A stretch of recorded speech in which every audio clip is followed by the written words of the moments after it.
On winter solstice 1941, the 11-1 Chicago Bears welcomed the 8-3 New York Giants to Wrigley Field for the NFL championship game. In 1941, the top two teams were clearly the Bears and the Packers, who had met a week earlier in Chicago in a crowd 3 times bigger, as the Bears dominated to win the West 33-14. Norm Stanley got the Bears going with that swing pass you just saw, setting up a Bob Snyder 16-yard field goal. The Giants mount a drive as Ward Cuff hauls in one of Tuffy Lehman's 3 completions on the day. This sets up the first TD of the game. Tuffy Lehman's from Superior, Wisconsin, to Frank of the Giants, who had a very nice day. 6-3 Giants after the missed PAT. The Bears and Packers were unbeaten and untied in 18 games versus the rest of the league in 1941, so the Bears were heavy favorites heading into this game.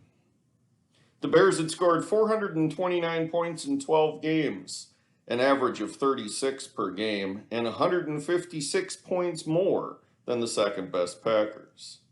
Here, though, the Bears had to settle for a 36-yard field goal by Bob Snyder. George McAfee's spectacular punt pins the Giants deep, and the foot field sets up reliable Bob Snyder for his 3rd field goal already of the game here early in the second quarter. In fact, the score would wind up being 9-7, Bears at the half. Can you spot the marching bear?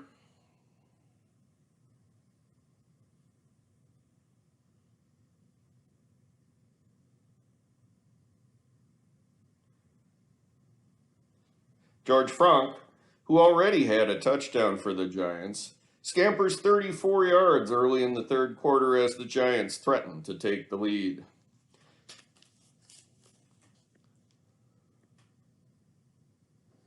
Tuffy Lehman's makes his 3rd and final completion of the day to Ward Cuff, and the Giants are poised to take the lead, or at least to tie.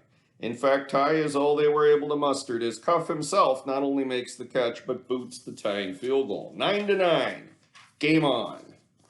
Well, maybe. Unfortunately for New York, that is it for their highlights, as Sid Luckman of the Bears gets hot.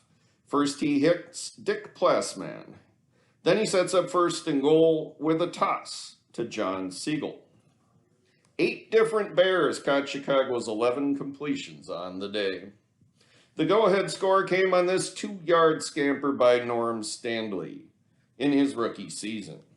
19-6 Bears. Missing is another TD plunge by Stanley here in the third quarter. The Bears' next drive ends with this fumble.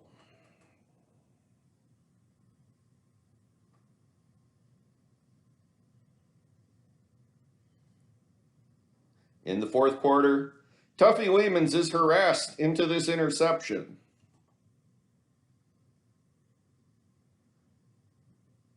Bulldog Turner, the Bears' centerman, comes down with it and advances 6 yards. Then, Sid Luckman swings it out to George McAfee, Hall of Famer to Hall of Famer. 21 yards on this swing pass, which sets up, eventually, a 3-yard TD run by Mr. McAfee himself. With the PAT by Lee Arto, the Bears take an all but insurmountable 36-7 lead. The Giants are getting desperate here. They dig deep into the bag of tricks. And, well, it fails spectacularly. Ken Kavanaugh picks up the fumble and scampers 42 yards for a touchdown. Scooter McLean, watch carefully. It's the last drop kick seen in the NFL until 2006 in Doug Flutie's final game. One last desperation heave, and the Bears can take the ball and go home champs for the 2nd year in a row. Bears 37, Giants 9.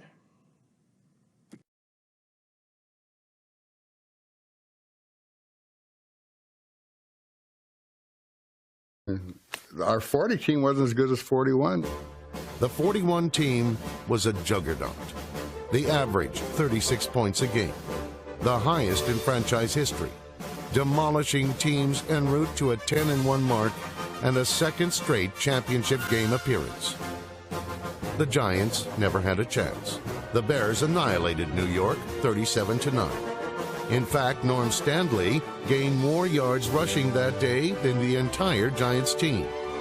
For the second straight year, the Bears were world champions and beginning to look like a dynasty. The Chicago Bears were the dominating football team. They beat everyone. So we were trying to figure a way to beat the Bears. And our coaches tried to come up with something that would help win. And they came up with an idea that taking our middle guard, who was named Rattlesnake Matheson, put tennis shoes on him, put him up on the back of our middle guard, who was head on the center. He'd jump over the center and grab Sid Luckman, who was the Bear quarterback, before he'd get away from the center. We worked on it all week. We go into the Bear game. The Bears get the ball. He gets up on the back of our middle guard. He jumps over and he catches Luckman before he can get away from the center. We run back like a bunch of high school kids. We think we got it whipped. We're going to embarrass the Bears. They can't get a playoff because he's going to get Luckman every time he snaps the ball.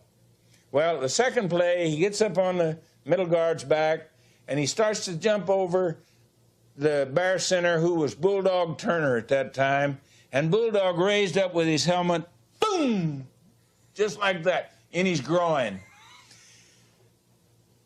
Rattlesnake went down. He laid on the ground. He didn't want to get up, but he did. He says, time. He walks over to the bench. He said, give me my cleats. That crap won't work.